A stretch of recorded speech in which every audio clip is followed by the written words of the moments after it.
Welcome to my expat stories. This one is different. Eddie went to Dumaguete and met a young woman who'd already been through more than most people see in a lifetime. He told himself he was helping her. He told everyone that. And for a long time he believed it. If you've ever convinced yourself that what you wanted and what someone else needed were the same thing, subscribe now, because Eddie's about to tell you what happens when you finally stop believing your own story. Here's Eddie. My name's Eddie, 56, Luton. I built a property business from nothing, started with one buy-to-let on Berry Park Road when I was 28, ran it up to 31 units over 25 years. Not flashy, just work. I'm not telling you that to impress you. I'm telling you because it matters to understand who I thought I was. A man who looked at a situation and saw what needed doing. A man who made things work. A man who, when he walked into a room, had the resources to fix whatever was broken in it. I went to Dumaguete the first time on a 2-week holiday. A mate had been and said it was quieter than Cebu, more real, expats who actually lived there rather than just passed through. I liked the sound of that. I was coming out of a rough patch, nothing dramatic. A business dispute that had dragged on for 14 months and left me tired in a way that sleep wasn't fixing. I wanted somewhere warm and unhurried where nobody knew my name. Dumaguete was exactly that. The boulevard ran along the waterfront, wide and tree-lined, and in the evenings people walked it slowly. No rushing, no destination, just the movement of it. The air smelled of salt and something faintly sweet I never identified. The tricycles buzzed past in packs, and the drivers called out to each other across the road in Cebuano. And the sound of it, that language rising and falling, became the sound I associated with the place. It was a city that felt like it had decided on its own pace a long time ago and wasn't going to be argued with. I ate at a small restaurant near the pier most evenings. Plastic chairs and strip lighting and a chalkboard menu and food that arrived fast and tasted like it had been cooked by someone who'd been making it their whole life. Grilled fish, rice, a cold San Miguel. That was my routine inside a week. Same table, same order. Marisol worked there. Not waiting tables. She was in the kitchen mostly, but the place was small enough that there was no real boundary between kitchen and dining room. And I'd see her moving back and forth. Early 20s. Small. She had a way of doing everything efficiently. No wasted movement. The kind of efficiency that comes from doing a job seriously, rather than just turning up for it. She didn't engage with the customers the way the other girls did. Not shy exactly, just contained. Like she'd decided how much of herself was available and wasn't interested in revising that decision for strangers. I noticed her in the way you notice someone who isn't trying to be noticed. That was the thing. She wasn't performing. Everything around her was performance. The tourism, the bars, the whole machinery of a town that runs partly on foreign men looking for something. And she was just working, cutting vegetables, wiping down the counter, carrying plates with both hands because she was careful with things. I found out her name from the woman who ran the place, a stout woman called Ate Nora, who treated the whole restaurant like an extension of her living room. I asked casually, told myself I was just being friendly, told myself a lot of things in those early weeks that I'd take apart later. Her name was Marisol. She was 24. She'd come to Dumaguete from Leyte, from a barangay outside Tacloban.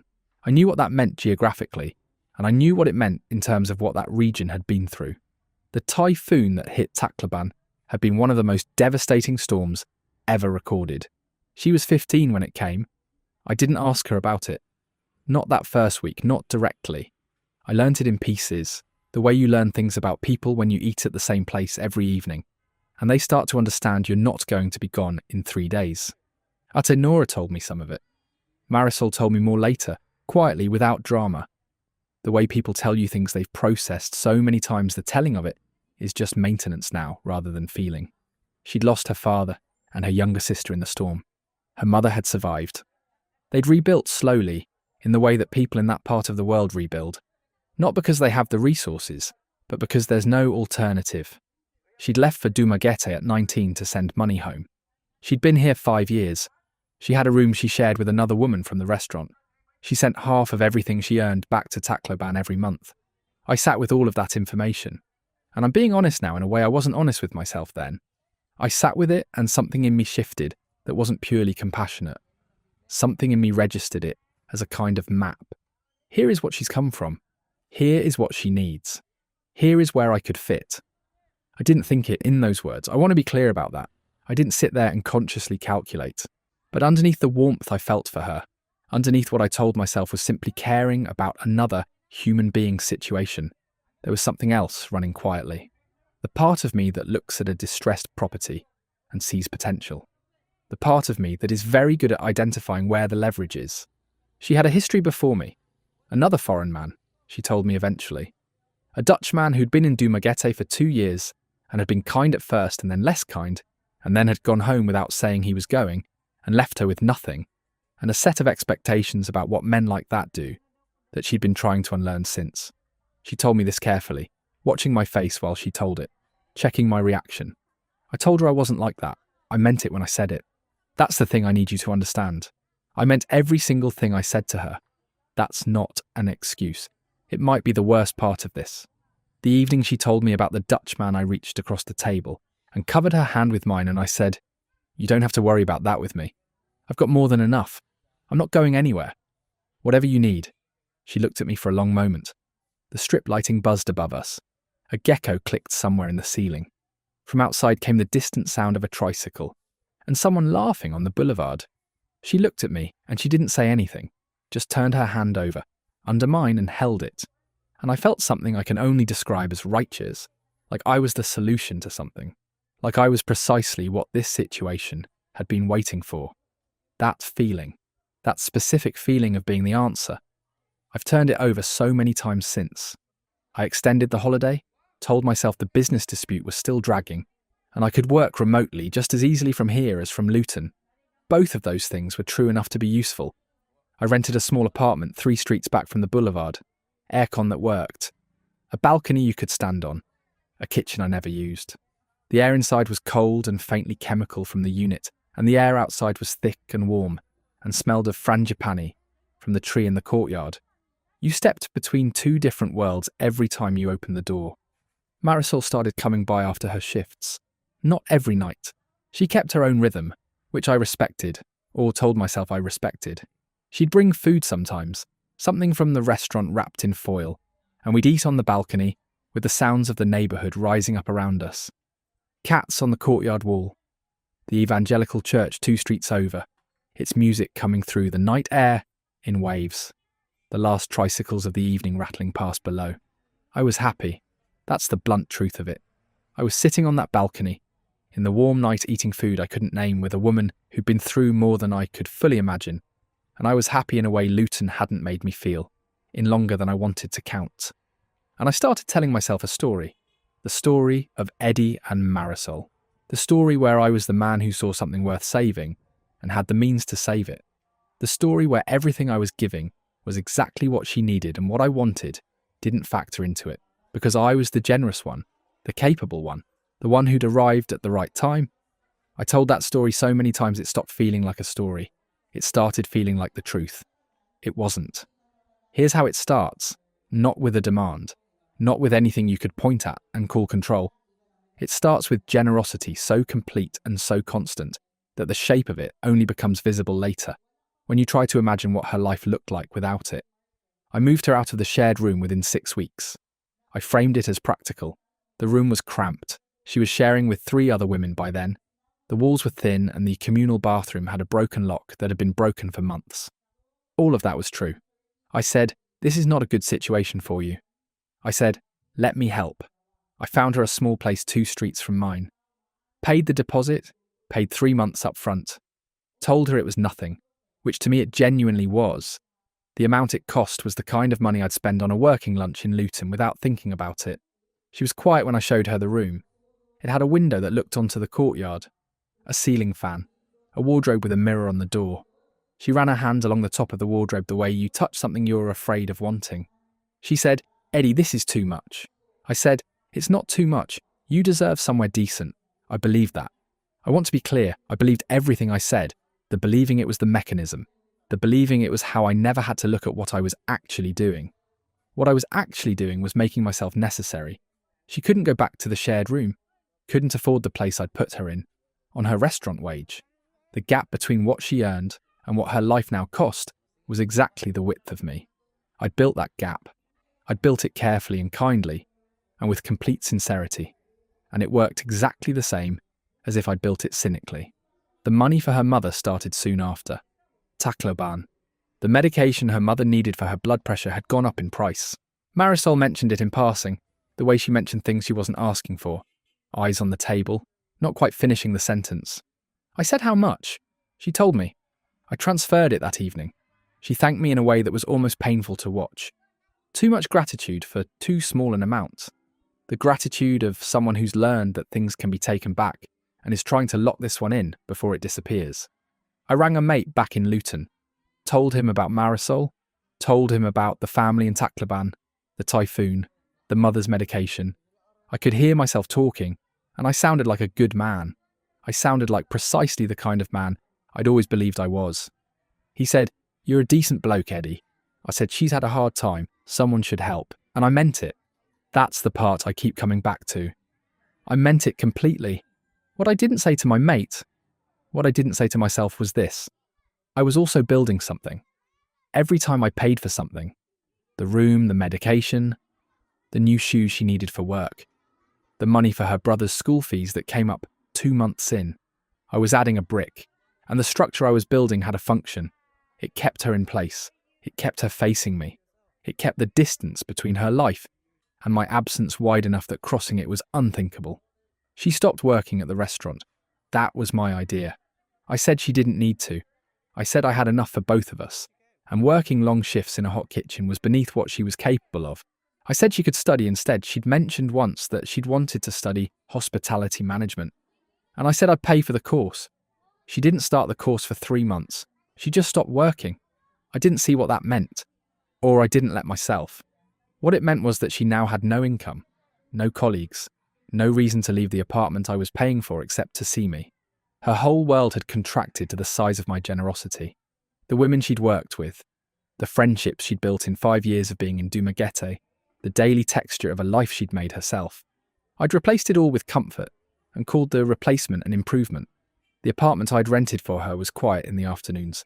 I know because I was there most afternoons.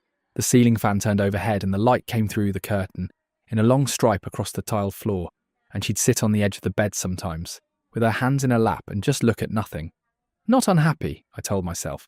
Just still. Some people are just still. I was 56 years old. I'd built a business from nothing. I'd read people for 30 years, tenants, contractors, solicitors, difficult men across difficult tables. I was not someone who missed things. I missed this.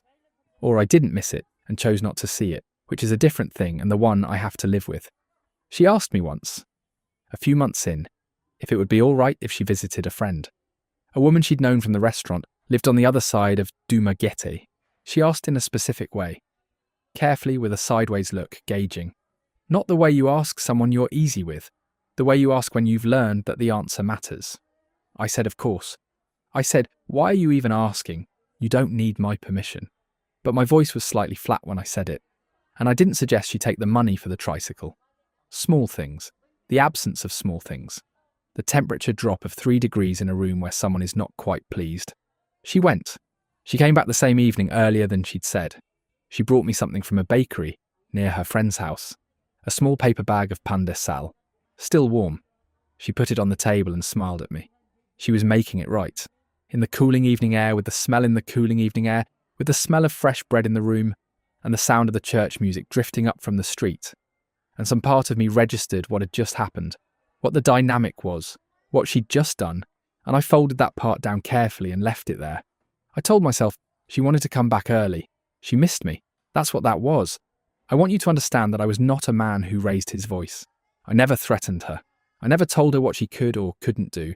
I never took money back, never withheld anything I'd promised. I was, by any observable measure, a generous and considerate man. The control I had over her life was invisible because it was built from kindness and money, and the very specific vulnerability of a woman who had already learned once what it cost when the foreign man left. She couldn't afford to lose me. I made sure she couldn't afford to lose me. And then I called it love. There were good moments. I need to say that too because honesty requires it. Evenings on my balcony when she laughed at something, and it was completely unguarded, completely real, and the sound of it was the best sound the evening had in it. Mornings when she made coffee and brought it to me without being asked. The cup's slightly too sweet because she always misjudged the sugar, and I never told her because it didn't matter. A Sunday when we hired a motorbike and went up into the mountains and the air turned cool and green, and she held my waist from behind and said nothing for an hour. And it was the quietest I'd been in years. Those moments were real. I'm not going to take them apart to prove a point. They were real, and they existed inside something that was also harmful, and both of those things are true at the same time. But here is what else is true. She was 24 and I was 56. She had nowhere to go, and I had 31 properties in Luton. She had a history of being left without warning by a man like me, and I knew that history, and I used it, not brutally, not consciously, but I used it to make myself feel irreplaceable to someone who had very few options. Every time she was grateful, every time she looked at me across that balcony with something I told myself was love, I felt the thing I'd come here for. The thing the business dispute had drained out of me. The feeling of being the man who makes things work. I stayed for 11 months, then the business needed me back. A development in Dunstable that had run into planning issues. Real life pulling. I told Marisol I'd come back in 8 weeks. I paid her apartment 3 months forward. Left her money in the account. Said, 8 weeks. I came back in 4 months. Not 8. 4 months, with a story about the planning process that was true enough. She was thinner. She'd started working again, a different restaurant, shorter hours. She didn't ask where I'd been for the extra 2 months. She made coffee that was too sweet and put it in front of me without being asked and sat down and looked at her hands. I told myself she's fine. She's resilient. That's what she is. And then a few months later, I had to go home again. Another development. And this time I said I'd be back, but I said it in a voice that was slightly different. And she heard the difference because by that point she could read every degree of my voice. The way you read weather. I came back twice more after that. Shorter trips, the apartment I kept paying, the money in the account, regular. I told myself that keeping the financial arrangements in place was the responsible thing, the caring thing. I told myself that right up until the point I stopped coming back at all and let the arrangements quietly wind down and got on with my life in Luton. She didn't message to ask why, she didn't send anything. For a long time, nothing. I told myself she was fine. I told myself the money I'd put through had set her up. I told myself a lot of things in the specific tone of voice you use when you're trying not to listen to yourself. And then, a long time later, on a Tuesday afternoon in Luton, rain on the window, the smell of instant coffee going cold on the desk. My phone lit up, one message, a number I still had saved. The message was short. I read it twice standing at my desk. Then I put the phone face down on the desk and stood there looking at the rain on the window and the grey Luton rooftops and the slate sky above them, and I didn't move for a long time. She'd written, "Hi Eddie, I just wanted you to know I'm okay, I got married. His name is Ronnie. He's from here, he drives a jeepney. We have a small place near my mother. I hope you are well." That was all. No anger. No list of what I'd done. No demand for anything. No accusation buried in the phrasing. No edge to it. Nothing that could be read as bitterness if you were looking for a way out of feeling it. Just a set of facts, delivered in the same quiet, contained voice she'd always had. The voice of a woman who had learned a long time ago not to expect too much from what she said. I just wanted you to know I'm okay. I've turned that sentence over more times than I can count. The specific shape of it. Not, I'm happy. Not, I'm better off. Not, I've moved on, which implies something to move on from that she didn't want to name. Just, okay, functional, intact, surviving. The bare minimum above the line she'd apparently been worried she might not clear. She felt I needed to know she was okay. That means she thought there was a version where I might wonder. Might have asked myself, at some point in the Luton rain, whether she was all right. Whether what I'd left behind me had a shape. Whether the woman I'd built a dependency into and then walked away from had landed somewhere or just fallen. She was giving me the answer to the question she'd assumed I'd been sitting with. Or she was sending me something that looked like reassurance and was actually a mirror. I don't know. I'll never know. She wasn't doing it cruelly. I don't believe that. That's not who she was. But the effect of it, the mirror it held up, is something I haven't been able to put down since. Ronnie, a jeepney driver. From Dumaguete. A man whose whole life is in the same streets where she lives. Who goes home to her at the end of the day and has no other country to retreat to. No 31 properties elsewhere. No business dispute pulling him back across the world.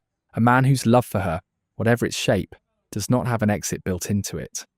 I thought about what I'd told people about her, the way I'd told the story of Eddie and Marisol in Luton pubs and across dinner tables. Said, she had nothing. You should have seen what she'd come from. I set her up properly. She's doing well now because of what I did for her. I told that story with my chest out. Told it like a man presenting evidence of his own character. The evidence of my character was sitting on my phone in 7 sentences. I thought about the pain de sal, the bread she'd brought back from her friend's house, still warm, put on the table between us. The small offering of a woman who'd learned to read the temperature of my mood and respond to it before I'd fully felt it myself. I thought about her hand running along the top of the wardrobe the first day she saw the room, the way she'd asked permission to visit a friend, the afternoon she'd sat on the edge of the bed, looking at nothing with her hands in her lap. And I'd looked at her and thought, she's just still. Some people are just still. She wasn't still. She was waiting for the shape of the day to become clear, for the temperature of the room to settle, for the information about what was required of her. That's what I'd made her life into, and I'd called it stability. I didn't reply to the message. I've started a reply 4 or 5 times and deleted it every time, because there is nothing to say that isn't about me. Any response I could write would be for my benefit, not hers. She doesn't need my guilt. She doesn't need my explanation. She sent me 7 sentences, and in 7 sentences she told me everything that needs to be said, and the most respectful thing I can do with that. The only thing that comes close to being the right thing is to leave it there. She's okay, she's near her mother. She has someone whose life doesn't have a departure built into it. I'm in Luton.